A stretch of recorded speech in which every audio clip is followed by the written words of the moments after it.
Liam, great to see you and congratulations, you're back on the Formula One grid. You must feel really excited about this opportunity. Yeah, definitely. It's been a long year. It's just been a different year, honestly, because of not really racing. You know, I've been in reserve for a couple of years now, but I've always done a championship at the same time, so I've always had something to, I guess, come away from the races and focus on. But this year it's just been obviously focused on getting a seat, when I was going to get a seat, if I was going to get a seat. Basically that's what it's been all year.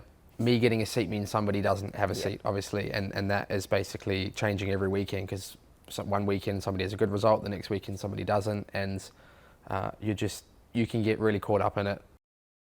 When I called my dad and I called my family and everybody that supports me, it was just pure relief before any other emotion, and that's basically what it was like for me as well. I think after this long and this, it's been a massive journey from when I was very, very young. So yeah, for all of us it was mostly relief, or it was at least relief before any excitement, that's for sure. When did you know for certain that you were going to be in the car for the rest of 2024? Baku basically was the point that I was told. As I said, things change very quickly during the year, and there were points during the year where things were looking good, and then there were points where it wasn't looking so good. And so I always knew that the incentive was to give me a shot, and I've known that since last year. Christian told me that personally, so I knew that they wanted to give me a shot at some point, and I trusted that as well. So, but obviously it's hard to, after that amount of time, it's hard to be patient, and obviously as much as I believed it was getting quite difficult, but it was leaning towards that direction, or this direction, not exactly where I was going to go, but that I was going to get a seat somewhere. That was the direction it was heading in for the last sort of few weeks leading up to Singapore, and then it was Baku when basically they gave me the decision. You mentioned pressure. I guess there's always pressure when you're a Formula One driver, and there's always pressure to deliver, but does it feel like there's even more pressure this time around because there's the chance of a full-time seat next year? I would say, honestly, I don't think it's more pressure. Last year, knowing each weekend was potentially my last, that obviously added a little bit more pressure. But no, I think that any time you're in Formula One, even if you've had a full season, you've had a great season, that can change very quickly. People really only remember the last one or two races, and if they're not good, then you're under pressure again. So I think obviously our sport's performance based, especially Red Bull has always been like that, and that's something that I've been dealing with since I was quite young, obviously being with Red Bull for nearly 6 years now. So I would say that's nothing really new. So I want to take it back to talk a little bit more about your family. You obviously had to make the move over from New Zealand. I think a lot of people don't really realise how big of a move that is to make when you're so young. Does that make it extra satisfying that you put all that hard work in? I know your family weren't really involved in motorsport, were they? So it was really your dream to do this. Does it make it all the more satisfying that you're getting this kind of opportunity? It definitely is.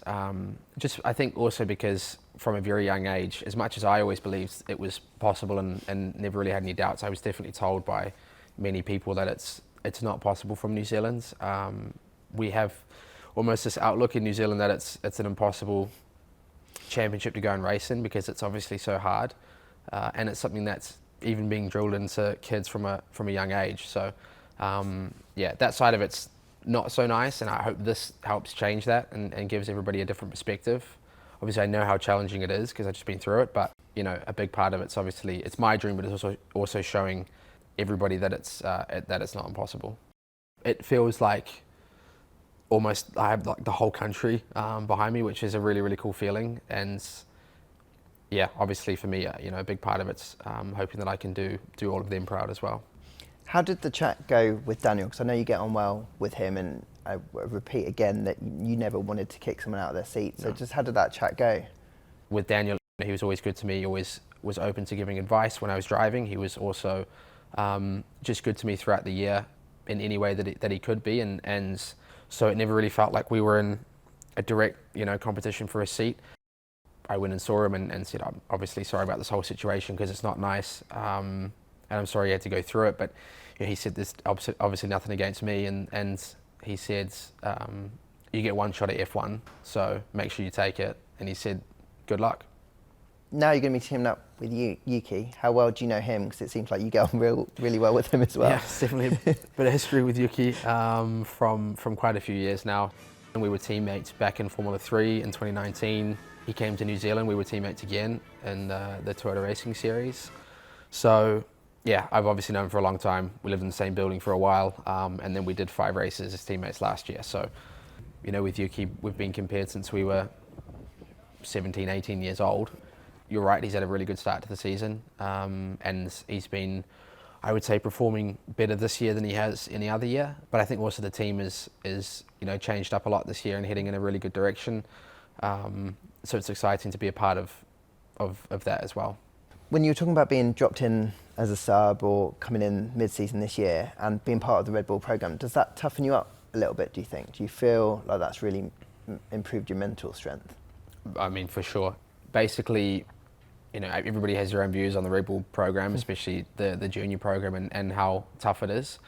And, you know, at the time I probably felt like it was too tough at times.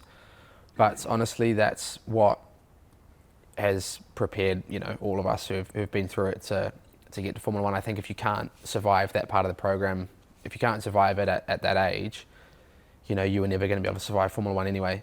I think it's something that I'm actually really thankful for now, to be honest.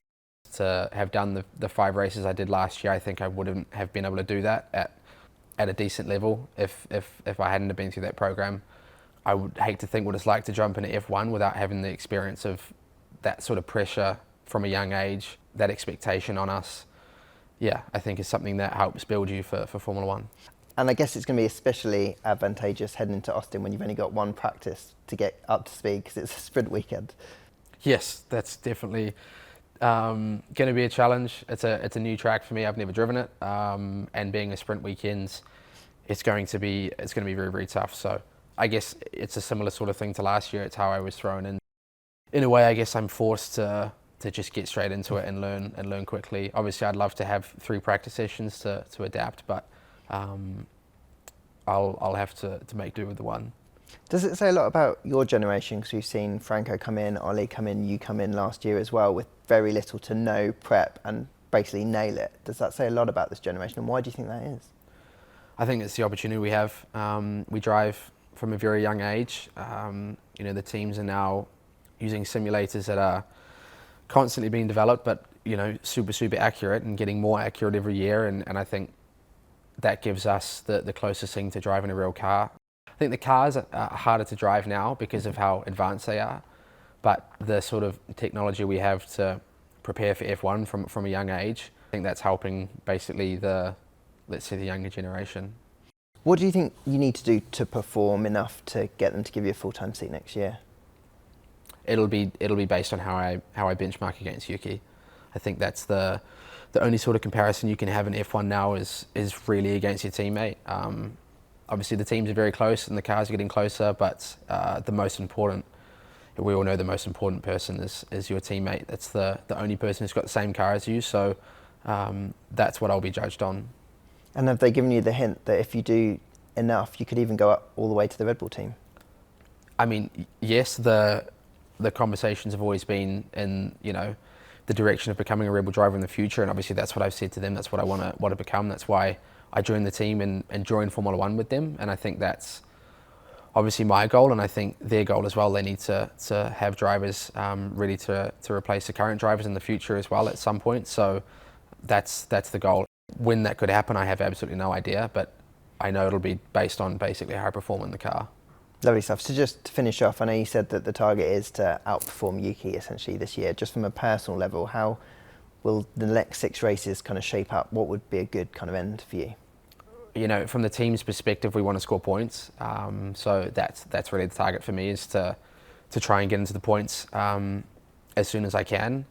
You know, Yuki will be somebody that will help me do that, to be honest, because of his speed. You know, he's very, very fast, and he's always been like that. And I think having, you know, his data to help basically prepare me for these races, these tracks that I've never been to before, that's going to help. At the start, at least, it's going to be very challenging to jump into these, you know, especially the sprint weekends. They're going to be very, very tough. But for me, I'm, you know, my goal is to basically be on level with him as soon as possible.